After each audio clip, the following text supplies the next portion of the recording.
Boa noite, irmãos.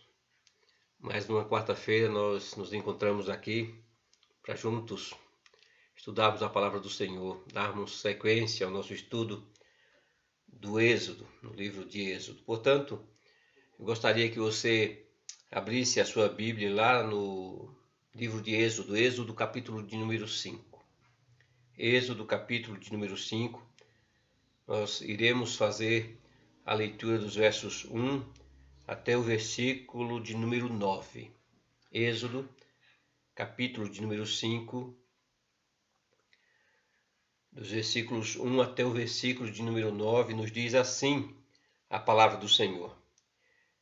Depois foram Moisés e Arão e disseram a Faraó: Assim diz o Senhor, Deus de Israel: Deixa ir o meu povo para que me celebre uma festa no deserto. Respondeu Faraó: Quem é o Senhor para que lhe ouça eu a voz e deixe ir a Israel? Não conheço o Senhor, nem tampouco deixarei ir a Israel. Eles prosseguiram: O Deus dos hebreus nos encontrou. Deixa-nos ir, pois caminho de 3 dias ao deserto, para que ofereçamos sacrifícios ao Senhor, nosso Deus, e não venha ele sobre nós com pestilência ou com espada. Então lhe disse o rei do Egito: Por que Moisés e Arão, por que interrompeis o povo no seu trabalho? Ide às vossas tarefas. Disse também Faraó: O povo da terra já é muito, e vós o distraís das suas tarefas. Naquele mesmo dia, pois, deu ordem a Faraó aos superintendentes do povo e aos seus capatazes, dizendo: Daqui em diante não torneis a dar palha ao povo para fazer tijolos, como antes, eles mesmos que vão e ajuntem para si a palha, e exigireis deles a mesma conta de tijolos que antes faziam, nada diminuireis dela. Estão ociosos e por isso clamam: Vamos e sacrifiquemos ao Senhor nosso Deus. Agrave-se o serviço sobre esses homens, para que nele se apliquem e não deem ouvidos a palavras mentirosas. Até o versículo de número 9. Oremos, irmãos. Deus querido, nós te agradecemos por este momento de estudo bíblico. Nós te louvamos, ó Pai, porque a tua palavra é viva. O Senhor tem nos exortado, tem nos ensinado, tem nos alimentado, ó Pai, com a tua palavra. Peço que o Senhor faça isso nesse instante, de maneira que sejamos fortalecidos.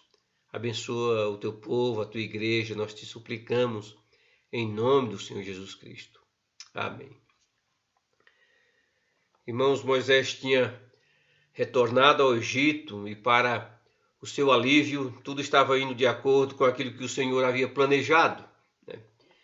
Quando ele voltou ao Egito, ele encontrou o seu irmão, e o seu irmão estava disposto a ajudá-lo em sua tarefa, como o Senhor já havia dito. Então, eles foram até os anciãos de Israel e falaram e fizeram os sinais que o Senhor havia ordenado.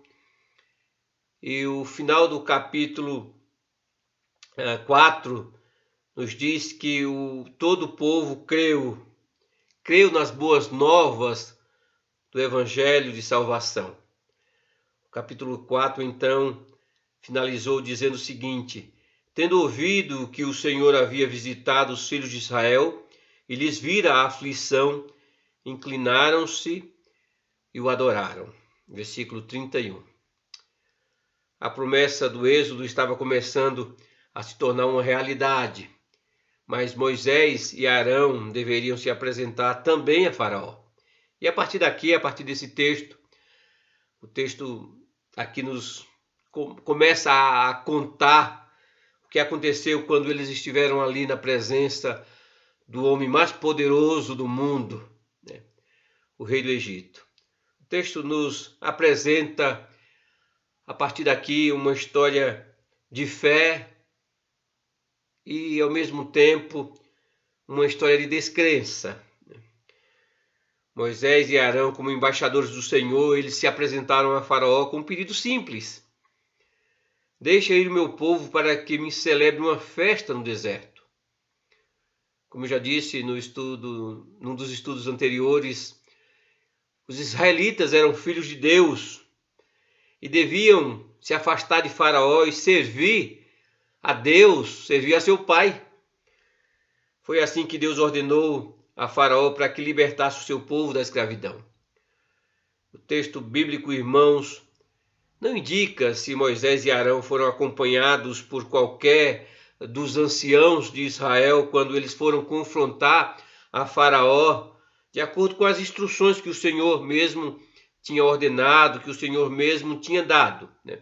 O texto não menciona esse fato e é bem possível que eles não tivessem coragem para acompanhá-los, dado as circunstâncias em que eles viviam e o que eles iriam pedir. A Bíblia tão somente diz que Moisés e Arão foram a Faraó. Nas palavras do autor aos Hebreus, eles foram não temendo a cólera do rei. Era preciso, evidentemente, muita coragem, mas coragem não era exatamente o que esperaríamos de Moisés. Nós conhecemos a sua história. O seu passado testemunhava contra ele. Ele havia enterrado um assassinato nas areias do deserto. Ele tinha fugido de Faraó, havia se recusado a voltar ao Egito, e nós sabemos que tudo isso foi impulsionado pelo medo. Medo do homem mais poderoso, do rei mais poderoso de Faraó. No entanto, irmãos, dessa vez ele foi ao encontro do homem mais poderoso do mundo e exigiu a libertação dos seus escravos. Ele falou com a autoridade divina, a autoridade de um profeta. Diante de Faraó, ele diz: assim diz o Senhor. Nós somos levados a perguntar: o que aconteceu com Moisés? O que transformou aquele homem antes fugitivo, assustado, em alguém ousado? O que aconteceu de fato com Moisés? A resposta é que ele se encontrou com o Deus vivo. Aqui está o testemunho pessoal de Moisés. No versículo 3 ele diz: o Deus dos Hebreus nos encontrou. Moisés tinha visto a glória de Deus na sarça ardente. Ele tinha ouvido o grande eu sou anunciar a mensagem da salvação. Ele recebeu o chamado de Deus, acompanhando evidentemente os sinais miraculosos.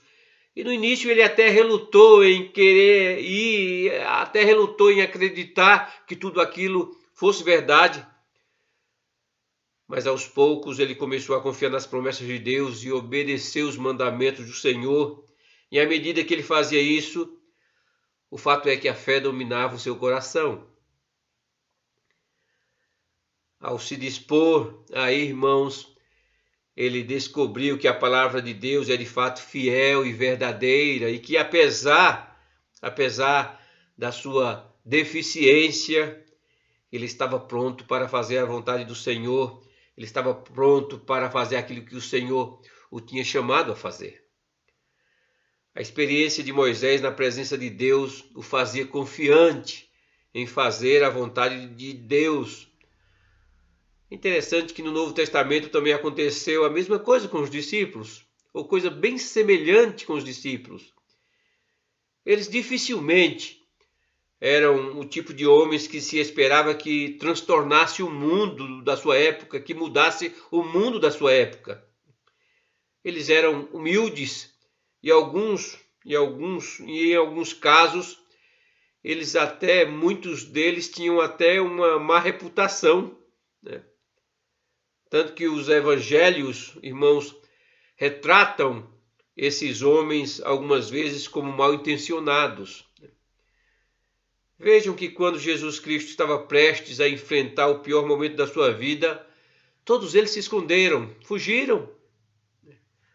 Após a crucificação, os encontros aconteciam numa sala fechada porque eles temiam que fossem descobertos, eles temiam que fossem pegos. No entanto, poucos meses depois, eles saíram às ruas de Jerusalém. Eles transmitiam sem temor algum e de forma abertamente o evangelho das boas novas de Deus. Transmitiam sem temor algum as verdades do evangelho, de maneira que eles arriscavam a própria vida para cumprir o chamado do Senhor. E novamente, aqui somos obrigados a perguntar: o que aconteceu com esses homens? O que aconteceu com esses homens? O que transformou esses homens de covarde em pessoas que desafiavam a própria morte? Irmãos, essa é uma pergunta que seus inimigos tentaram responder. Atos dos Apóstolos nos diz o seguinte, lá no capítulo 4, versículo 13: o Sinédrio, ao verem a intrepidez de Pedro e João, sabendo que eram homens iletrados e incultos, admiraram-se e reconheceram que haviam eles estado com Jesus. Essa era a grande diferença, eles tinham estado com o Senhor Jesus Cristo. Aconteceu o mesmo com Moisés. Aliás, essa foi a reação de todos aqueles que se encontraram com o Deus vivo e verdadeiro. Essas pessoas foram transformadas de dentro para fora de maneira extraordinária, de maneira maravilhosa. Irmãos, elas creram nas promessas de Deus e começaram a agir baseado nessas promessas. Elas começaram a amar suas famílias com o amor que receberam de Deus. Começaram a falar aos seus vizinhos abertamente sobre as coisas espirituais. Recusaram-se a comprometer suas convicções ou a negociar sua fé no ambiente de trabalho. De maneira que quando as pessoas perguntaram: o que aconteceu? O que aconteceu com aquela pessoa? Por que ela está tão diferente? Por que o caráter dela é outro? A resposta bem que poderia ser a mesma. Elas estiveram com o Deus de Moisés, com o Deus que transforma, com o Deus que muda a nossa vida, com Deus que nos deu uma nova natureza em Cristo Jesus. Sabemos que quando estamos decididos a viver a coragem da fé, Deus nos abençoa grandemente. Quando estamos decididos a fazer a obra do Senhor, Ele de fato faz com que a nossa fé os nossos olhos estejam unicamente nele. Irmãos, é na medida em que nós fazemos a obra do Senhor que nós crescemos espiritualmente, e na medida que nós fazemos a obra do Senhor, que Ele transforma o nosso caráter. Certamente quando Moisés superou as primeiras dificuldades, ele já era um homem diferente, completamente diferente. Diferente daquele homem que havia saído lá da terra de Moriá. Ele já não era o mesmo Moisés. E esses fatos aqui, irmãos, começam a nos ensinar essas verdades. Gostaria que você não se esquecesse disso. Viva o Evangelho. Pregue o Evangelho. Continue ensinando na escola bíblica dominical. Persevere, seja constante. Certifique-se de que você não está trabalhando em vão. Você não está gastando a sua força em alguma coisa sem nenhum proveito. Nada disso. Você foi chamado para cumprir um propósito pelo Senhor e o Senhor espera que você faça isso. Você gagueja? Você é lento no falar? Você não tem muito jeito para a coisa? Tem outras dificuldades? Sabemos que isso para o Senhor não quer dizer muita coisa, não. Assim como não queria dizer nos dias em que o Senhor chamou a Moisés. Esmere-se, se esforce. Continue fazendo a obra do Senhor, pois o Deus que preparou Moisés é o mesmo Deus que nos prepara para usar os nossos dons na sua igreja e para a sua glória. Só precisamos confiar, só precisamos obedecer. Creia nessas verdades. Foi isso que Moisés fez e ele vai então se apresenta diante de Faraó com um pedido. Se apresenta diante do homem mais poderoso do mundo, não mais com medo, mas de maneira corajosa, extremamente corajosa. E com um pedido ele diz: deixa o meu povo ir. Quem está dizendo isso é o Deus de Israel. Moisés e Arão foram a Faraó com a coragem da fé. Mas, apesar de serem ousados, Faraó recusou libertar o povo de Deus. O versículo 2 do texto que nós lemos respondeu Faraó: quem é o Senhor para que lhe ouça eu a voz e deixe ir a Israel? Não conheço o Senhor, nem tampouco deixarei ir a Israel. Eles apresentaram o desejo do Senhor para o seu povo e as consequências, caso Faraó não desse ouvido. O texto continua dizendo no versículo 3: o Deus dos hebreus nos encontrou. Deixa-nos ir, pois caminho de 3 dias ao deserto, para que ofereçamos sacrifícios ao Senhor, nosso Deus, e não venha ele sobre nós com pestilência ou com espada. Na verdade, irmãos, essas palavras proféticas preparavam Faraó para aquilo que ele iria enfrentar. Ele não podia dizer que não tinha sido avisado. Deus queria que o seu povo adorasse com sacrifícios, com festas para celebrar a sua bondade, a sua graça, o seu grande amor, a sua misericórdia. Esse era o propósito do Senhor. O texto bíblico deixa claro aqui, evidentemente, a ignorância de Faraó com relação a Deus e também que ele não tinha a menor intenção de atender ao pedido do Senhor.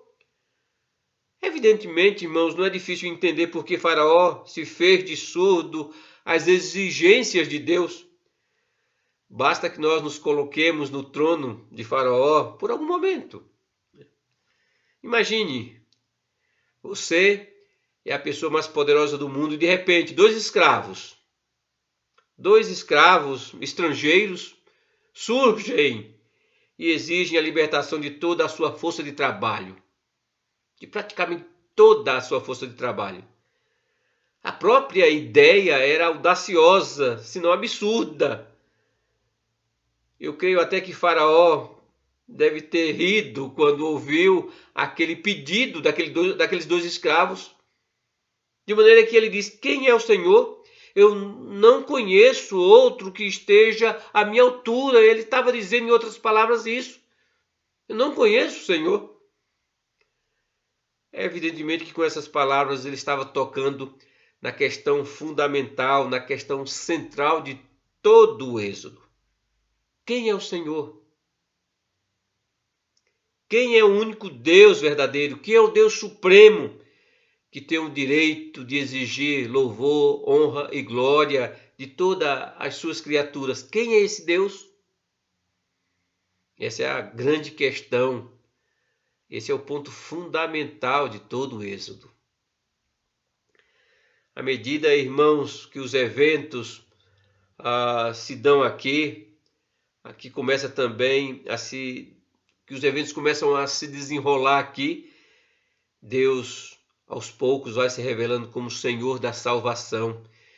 E Faraó deveria conhecê-lo não pelo lado da graça, não pelo lado do amor, não pelo lado da misericórdia. Deus levaria o juízo sobre a casa de Faraó, enquanto reduziria o seu povo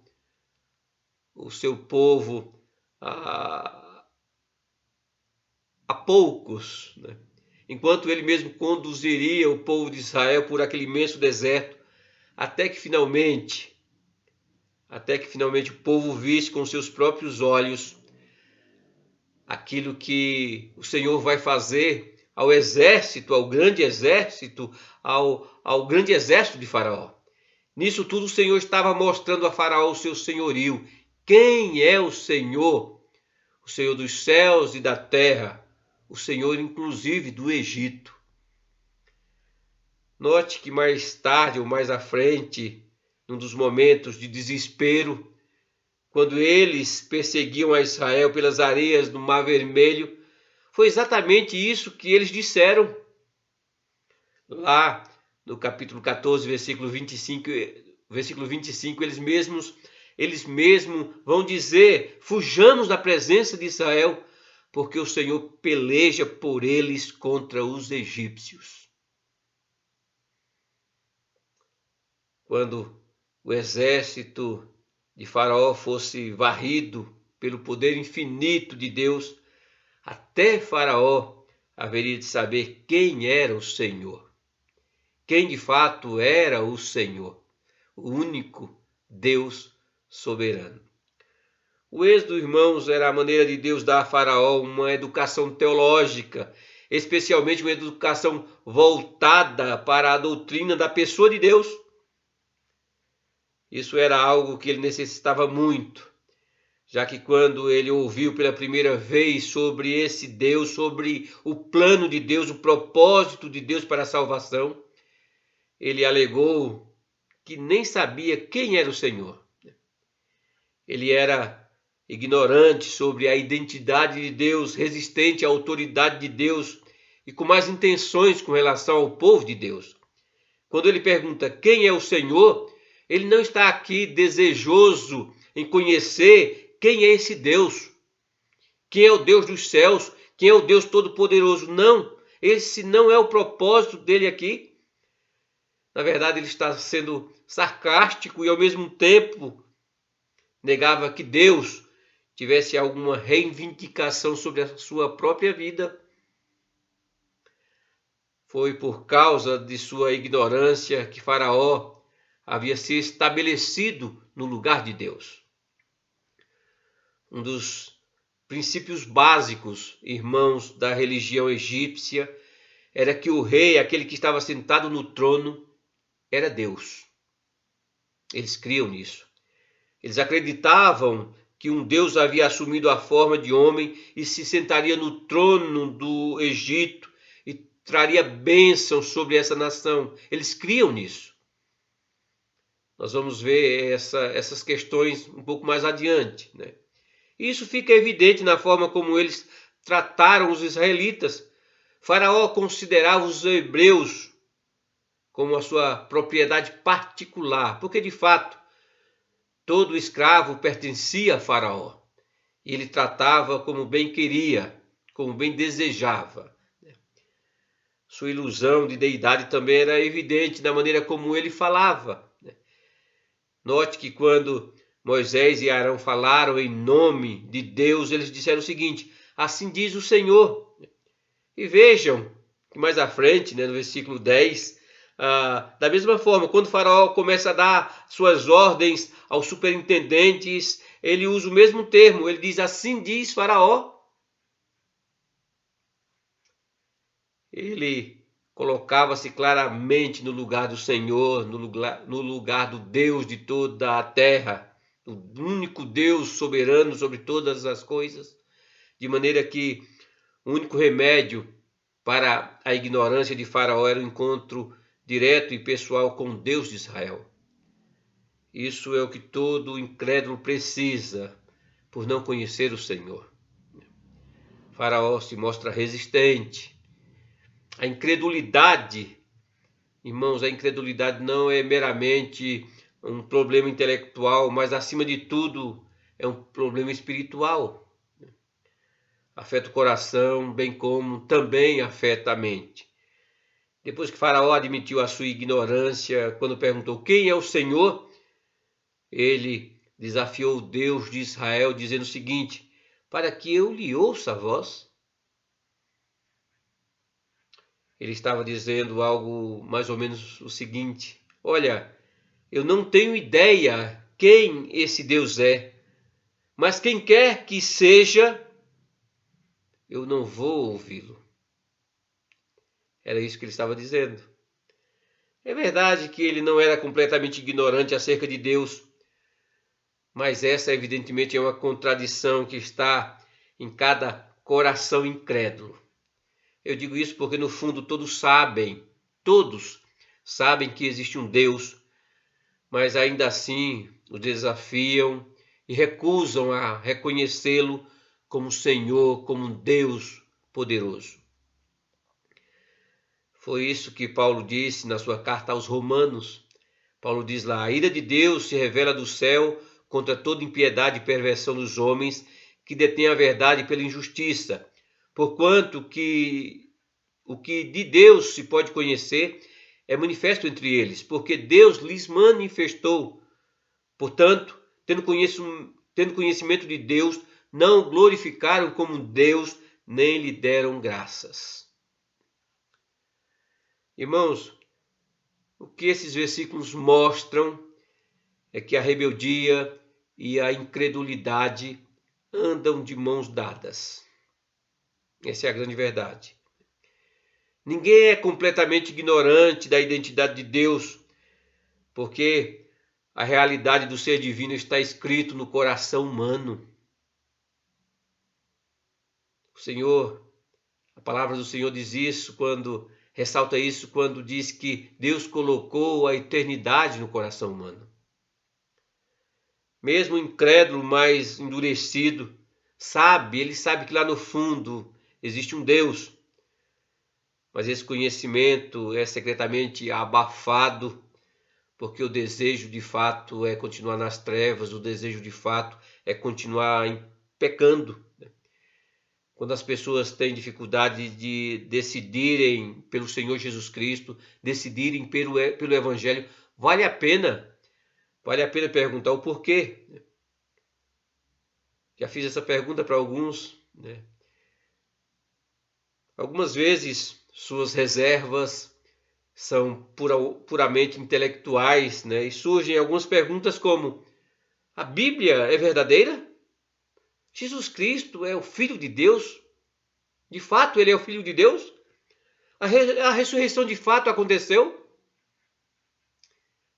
Mas a verdadeira dificuldade por trás de todas essas perguntas pode ser moral, ou como Paulo diz, suprimiram a verdade pela maldade. E se alguém que suprimiu a verdade pela maldade, essa pessoa foi Faraó. Ele não estava disposto a deixar que os israelitas glorificassem a Deus, especialmente porque eles eram seus escravos. Lembre-se que o que está envolvido aqui é muito mais do que uma questão, é uma questão de força de trabalho. A questão aqui é espiritual. O Faraó não tinha nenhuma preocupação com o bem-estar do povo de Deus. Ele não tinha nenhuma preocupação, interesse com o povo, porque o povo era de Deus.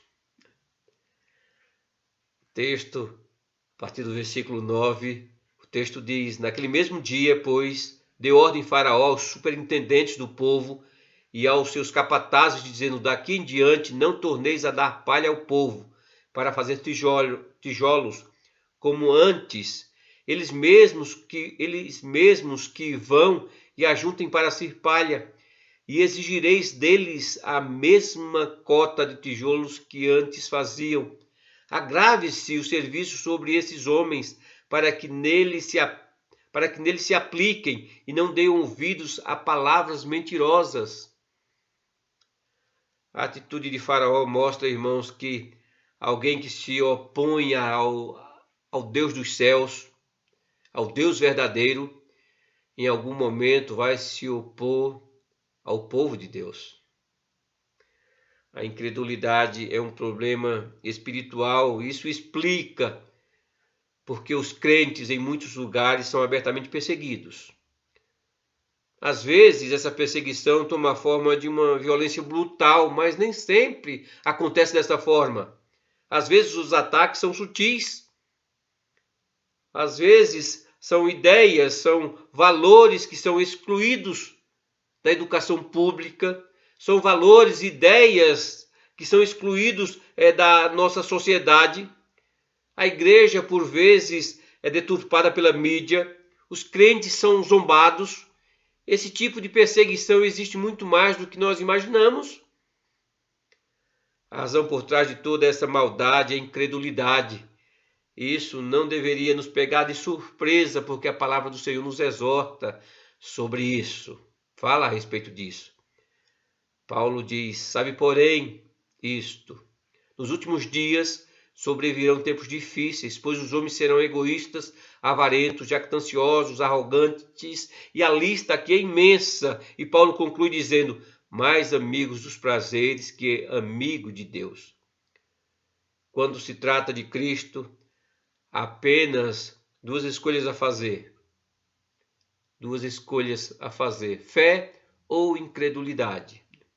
Ou serviremos ao Deus de Moisés, ou serviremos a outros deuses, como o faraó estava fazendo. Até que o Espírito Santo não transforme o nosso coração, até que o Espírito Santo não transforme o coração das pessoas, elas vão permanecer ignorantes com relação a Deus, a sua palavra, aos seus mandamentos, a sua graça, resistentes à sua autoridade, rancorosos com a sua igreja. A grande questão, irmãos, por trás de tudo isso é: quem é o Senhor? Quem é o Senhor? Quem você acha que o Senhor é? A resposta correta a essa pergunta é o que difere a fé da incredulidade. Isso foi verdade para Tomé. Ele não acreditou na ressurreição até que viu o Senhor Jesus Cristo ressuscitado com seus próprios olhos. Por certo tempo ele permaneceu ignorante a respeito da verdadeira identidade do Senhor Jesus Cristo. Mas quando ele finalmente se encontrou com Jesus, ele mesmo disse: Senhor meu e Deus meu. Irmãos, essa mesma confissão fez uma diferença imensa na vida do apóstolo Paulo e na vida, evidentemente, de todos aqueles que foram usados pelo Senhor para a glória do Senhor. Quem é o Senhor para você? Você conhece a Jesus Cristo como Senhor? Essa é uma pergunta imprópria. Alguns poderiam dizer: essa não é uma pergunta imprópria para aquelas pessoas que estão na igreja? Algumas pessoas podem imaginar isso. Eu estou na igreja há tanto tempo, essa pergunta não pode ser dirigida a mim? Será que não? Não se esqueça, irmãos, que foi aos seus discípulos, foi àqueles que caminhavam com o Senhor durante algum tempo que o Senhor Jesus Cristo mesmo disse: lembrai-vos da mulher de Ló. Essa pergunta ela deve ser dirigida a mim, bem como dirigida a você. Ele é Senhor da sua vida, Ele é Senhor da minha vida. Eu testifico isso dia após dia, que Ele de fato governa a minha vida. Você conhece de fato o Senhor Jesus Cristo? Essa é uma boa pergunta e nós devemos respondê-la sinceramente diante do Senhor. Porque, irmãos, porque eu trago isso, porque eu falo a respeito disso, porque tem muitos que estão na igreja e até chamam o Deus da Bíblia de Senhor, mas na verdade nunca viveram como servos daquele a quem chamam de Senhor. Somente quando de fato entregamos as nossas vidas em suas mãos e descansamos na sua providência, é que através da fé temos o direito de chamá-lo de Senhor, considerando evidentemente tudo o que isso implica. Senhor da minha vida. Se Ele é Senhor, Ele tem todo o direito em tudo aquilo que eu faço. E em tudo aquilo que eu faço, eu devo fazer tão somente para a sua glória. Não é isso que Paulo diz? Quer comais, quer bebais ou façais qualquer outra coisa, você deve fazer para a glória do Senhor. Isso significa ser Senhor. Isso significa que Ele é Senhor das nossas vidas. Que reflitamos nessas verdades, que vivamos a verdadeira fé e que sejamos movidos pela esperança que nos aguarda. Que façamos isso, irmãos, até aquele dia glorioso, o dia em que nós haveremos de nos encontrar com Ele. Que o Senhor grandemente abençoe a minha vida, a sua vida. Que essas verdades, de fato, nos edifiquem. Amém. Oremos. Deus querido, nós te agradecemos por tua palavra.